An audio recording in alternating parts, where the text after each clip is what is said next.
시온 찬양대 찬양 아주 잘하셨어요. 훌륭하셨어요. 우리 하나님께서 기쁘게 받으신 줄 믿습니다. 우리 옆에 오시면 서로 인사를 나눌 때 메리 크리스마스.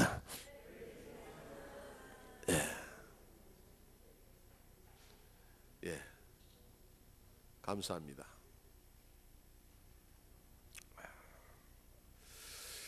내일이 여러분들 성탄절이죠. 성탄절이죠.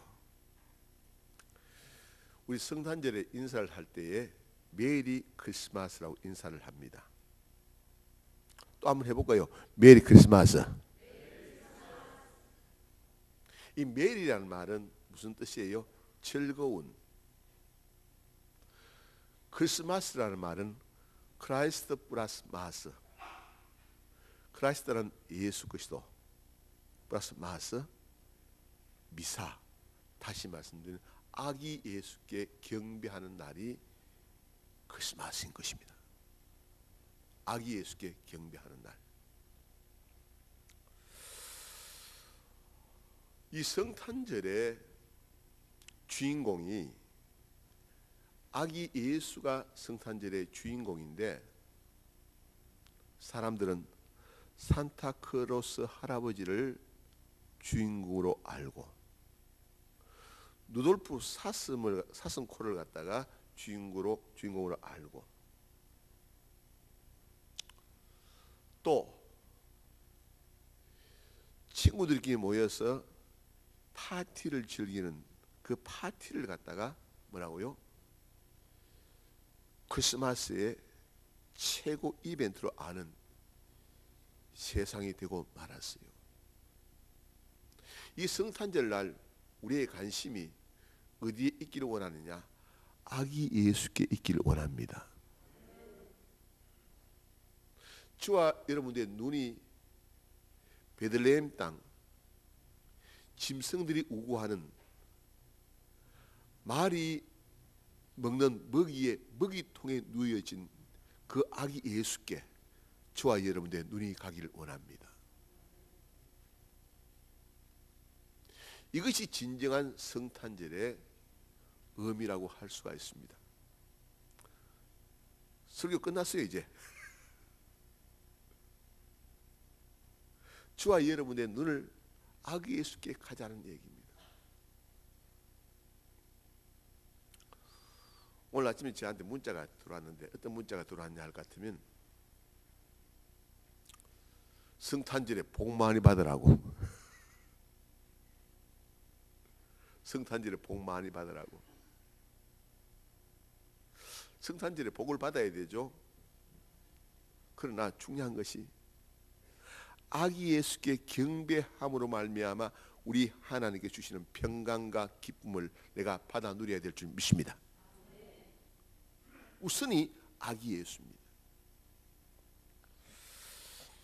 오늘 말씀의 내용은 이런 내용입니다. 여러분 오늘 2장 1절 말씀 보면 이런 말씀이 기록되어 있습니다. 헤롯 왕 때에 예수께서 유대 베들레헴에서 나시매 동방으로부터 박사들이 예루살렘에 이르러 말하되, 당시 이 유대 땅이라는 것은 로마 제국의 통치하에 있었습니다. 그 통치하에 있을 때에 유다 땅을 로마의 황제가 헤롯 왕에게 다스리게 했습니다. 그런데 그때에 동방으로부터 박사들이 예루살렘에 왔다는 것입니다.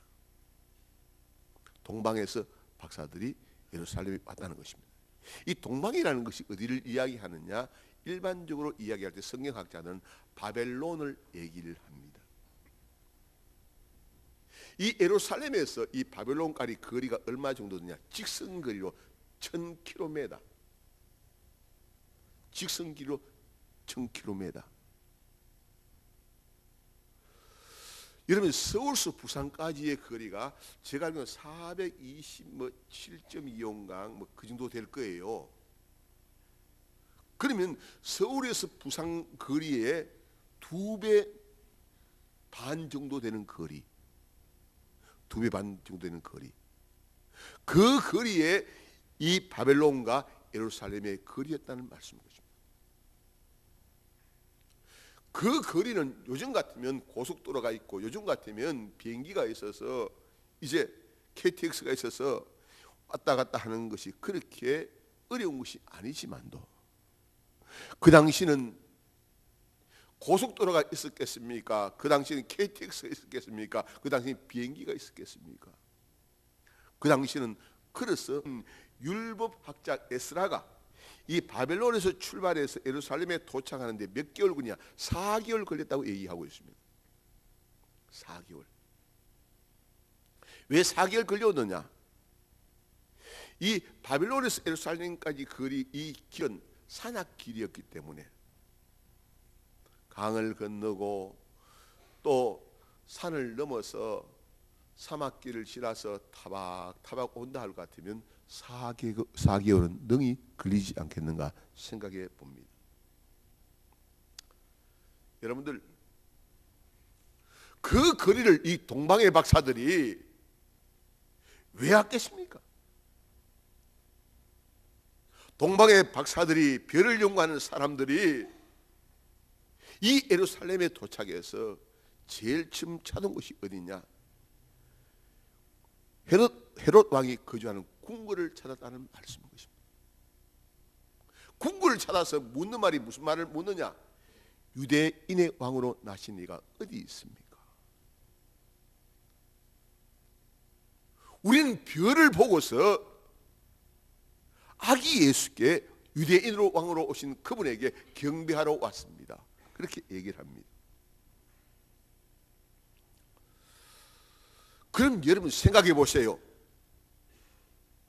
유대 예루살렘에 사는 사람들도 아기 예수께 경배할 줄 몰랐는데, 아기 예수가 어디 탄생하는지 몰랐는데, 바리새인과 서기관들과 이 사두개인들, 대제사장들도 아기 예수가 어디 탄생했는지 관심도 없었는데, 저 멀리 1000km 정도 떨어진 4개월이나 걸어서 타박타박 와야 될 그 동방박사들이 유대 땅 헤롯 왕의 궁궐에 와서 유대인의 왕으로 오신 이가 어디 있습니까? 질문을 합니다. 우리가 일반적으로 생각할 때 성경에 대한 많은 지식이 있는 사람이 예수님께 관심이 있다고 일반적으로 보지 않겠습니다. 교회와 가장 가까이 있는 사람이 예수님께 관심이 있다고 생각하지 않겠습니다. 우리 생각에는 목사와 장로들이 예수님께 관심이 있다고 생각하지 않겠습니까? 근사님들과 안수 집사님들이 예수님께 관심이 있다고 생각하지 않겠습니까? 그러나 아니었습니다. 바벨론에 있는 그 지금 별을 연구하는 동방박사들이 아기 예수께 관심을 가지고서 1000km 넘게 달려와서 헤롯 왕에게 유대인의 왕으로 오신 이가 어디 있느냐 질문을 합니다. 저는 이 말씀을 갖다가 묵상하면서 그런 생각해 봤어요. 나는 교회에서 늘 생활하고 있는데 내가 바리새인일 수 있다. 내가 제사장일 수 있다.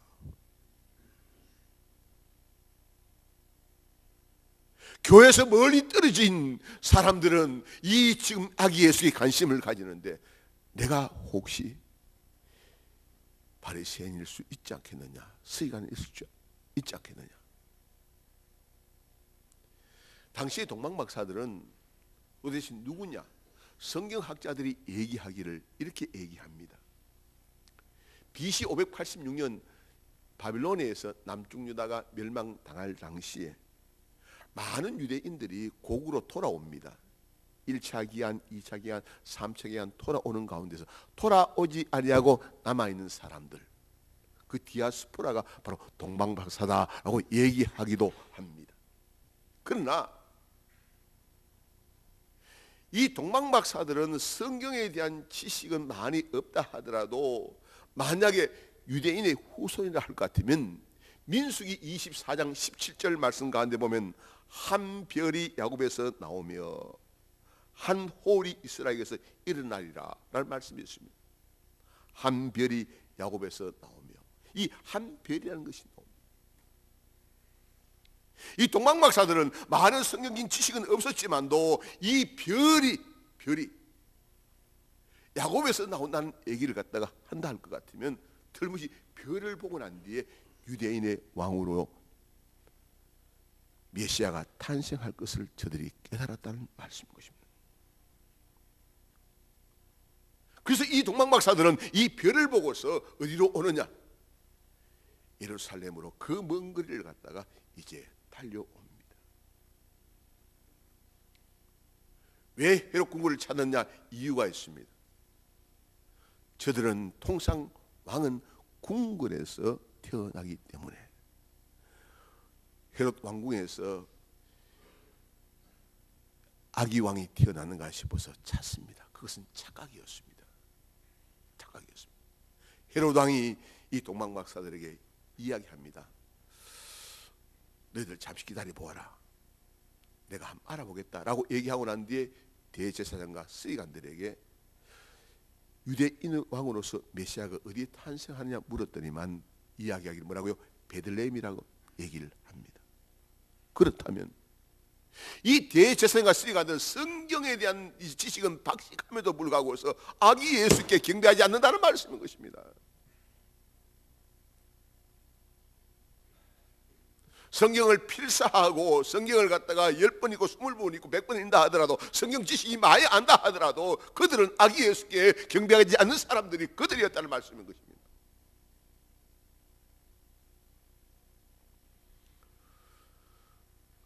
여러분들 이 바리새인과 서기관들의 모습을 보십시오.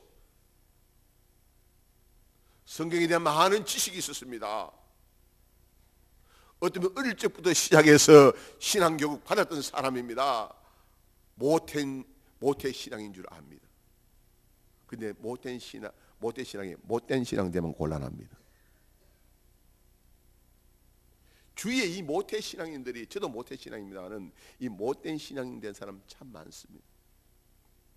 신앙생활 하면서 남한테 덕이 되어야 될 텐데 덕은 되지 아니하고 상처를 입히는 사람들 때문에 교회가 욕을 먹고 있습니다. 전설에 의하면 이 동방 박사들의 이름에 대해서 얘기를 합니다. 이 전설적인 얘기입니다. 성경에 나오는 얘기는 아니고 전설적인. 동방 박사 이름이 가스팔, 메키울, 발다살이라고 그렇게 전설에 얘기합니다. 이들이 온 목적은 다름 아닙니다. 아기 예수께 경배하기 위해서 온 것입니다. 여러분들이 성탄절 축하 예배를 드릴 때 여러분들이 관심이 어디 있어야 되느냐? 아기 예수께 경배드리는 데 관심이 있어야 됩니다. 오늘 오후 예배 후에 우리가 성탄 축하 발표를 합니다만 그 발표에는 누구에게? 우리 아기 예수께 경배하는 데 의미가 있고 찬양하는 데 의미가 있어야 될 줄 압니다. 예수 없는 잔치라는 것은 그것은 아무 의미가 없습니다. 예수님이 계시야만이 그 잔치가 말이요 빛날 수가 있습니다.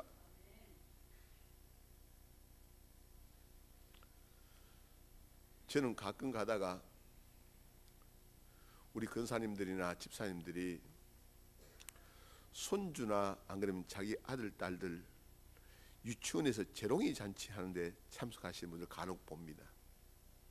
근데 사진을 찍어 오셔서 동영상 찍어 와서 보라고 하거든. 보죠. 참 잘해요. 얼마나 자기 새끼가 이쁘게 지금 노는 게 얼마나 좋겠습니까? 그러나 저는 그 영상을 보면서 하는 얘기가 손주 자랑하려거든. 손녀 자랑은 돈 많은 내놓고 자랑하라고 그래요. 아무리 김중만 장로님한테 돈 내놔라고 돈 안 내놔요. 두 분 자랑하면 2만 원 내야 될 텐데 1만 원도 안 내놓더라고요. 제가 두 분 봤으니까 2만 원 받을 근한이 있잖아요, 그죠? 안 내놔. 근데 제가 말씀드리고 싶은 것은 그 어린 아이들이 그 재롱 떨고 노래하고 율동하는 모습 속에서는 뭐야? 하나님께서 얘에게 건강 주셨고 재능 주셨고 지혜 주셔서 이렇게 재롱 떠는구나. 하나님께 영광 돌리는 가족들, 친지들, 할머니, 할아버지를 대시고 주의 이름으로 축원합니다. 우리 예수님이 없는 잔치라는 것은 그거 별 의미가 없습니다. 자, 오늘 여기 말씀 가운데 볼 것 같으면 무슨 말씀이냐? 이 선지자들과 이 제사장들과 이 지금 바리새인들, 서기관들, 지식적으로는 아기 예수가 베들레헴에 탄생한다는 사실을 알면서도 가지 않습니다. 가지 않습니다. 헤롯 왕은 어떡합니까? 헤롯 왕은 아기 예수 유대인의 왕이 탄생했다는 소리를 들으니까 큰일 났다, 내 자리가 지금 위태로워진다라는 생각을 갖다가 이 헤롯 왕이 했는가 봅니다. 다시 말씀드리면 빨리 이해 타산을 따집니다. 혹시 유대인의 왕으로 탄생하면 내 자리는 지금 빼앗기는 것이 아니냐? 매사에 하나님 입장에서 생각하는 것이 아니라 뭐라고요? 세상적인 관점 속에서 나한테 이익이 되느냐 손해가 되느냐 그것을 따집니다. 다시 말씀드리면 요셉과 마리아가 이 베들레헴에 와서 방을 갖다가 구할 때에 여관 주인, 이 초라하고 남루하게 입은 사람이 우리 여관에 묵는다 하면 돈이라도 제대로 받을 수 있을까 염려스러워서 방 없다고 얘기하는 것 꼭 같습니다. 내 자리가 위태로울까 싶었어. 여러분들, 이 동방박사들은 지금 그 바벨론에서 이 예루살렘까지 왔어. 아기 예수가 어디 탄생한지 물었더니만 베들레헴이라는 소리를 듣습니다. 그런데 여기 말씀 가운데 별을 따라왔다고 이야기하고 있습니다. 그런데 별을 따라왔다고 생각해 보십시오. 여러분, 낮에는 별빛을 볼 수 있을까요, 없을까요? 없습니다. 그러면 못 움직입니다. 밤에 별빛을 보고서 밤을 이용해서 아마 4,000km를 갖다가 달려왔을 거예요. 구름이 끼면 별빛을 볼 수 있을까요, 없을까요? 없죠. 없지 않습니까? 가만히 생각해 보니까 말씀을 묵상하는 가운데서 이 베들레헴까지 오는 그 거리 생각해 보니까 이 동방바스는 쉬었다가 갔다가 쉬었다가 갔다가 비가 오면 별이 빛나지 않으니까 또 못 가고 구름만이 끼면 못 가고 낮이면 못 가고 쉬었다 하면서 그 먼 거리를 갔다가 왔다는 말씀입니다. 여러분들, 그러니 왜 이렇게 우리 지금 예수님 이 포기를 원했느냐? 동방박사들이 다름 아니라 예수님은 누구시라고요? 그리스도이시기 때문에, 구세주이기 때문에.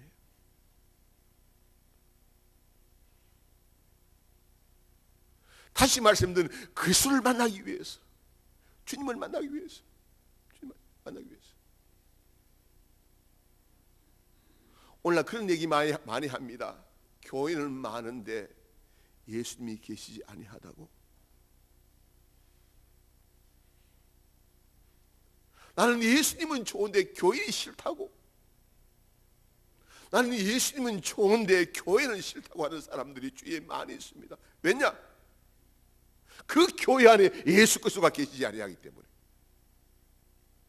그런데 동방박사들은 누굴 만나러 왔느냐? 다름 아니라 예수님 만나러 왔습니다. 그리스도 만나기 왔습니다. 오늘 저희 교회 오시는 분들, 여러분들이 이 하나님께 오셔서 누구 만나셔야 되느냐? 예수님 만나셔야 됩니다. 목사 이름 알아서 그거 아무 소용없어요. 찬양대 대원들 인물이 이쁜 거 쳐다봐도 아무 소용없어요. 예수님 만나서 예수님의 마음을 소유하고 예수님의 삶을 배우고 내가 작은 예수로서 살겠다는 다짐과 결단이 있을 때야 여러분이 하나님께 오신 목적이 있어요.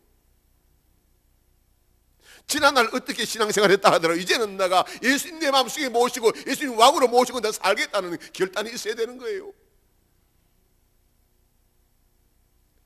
저는 우리 하나님교회 성도들 가운데서 어떨 때는 참 제가 속상할 때 많아요. 매사를 너무나 인간적으로 생각해요. 인간적으로 생각해요. 하나님의 뜻이 무엇인가, 하나님의 마음이 어떤가, 하나님의 생각이 어떤가, 그것이 우리의 초점이 가 있어야 될 텐데 그것 아니고 자꾸 인간적으로 자꾸 생각하는 경향들이 있더라고요. 누가복음 4장 여러분 18절 말씀 보면 그런 말씀이 있습니다. 예수님께서 이 땅에 오신 목적은 가난한 자에게 복음을 전하기 위해서, 포로된 자에게 자유케 하기 위해서, 눈먼 자에게 다시 보게 하기 위해서, 눌린 자에게 자유케 하기 위해서, 주의 은혜를 선포하기 위해서 오셨다고 말씀하고 있습니다. 여러분들 예수 믿어도 바로 믿어야 돼요. 예수 믿어도 바로 믿어야 된다고요.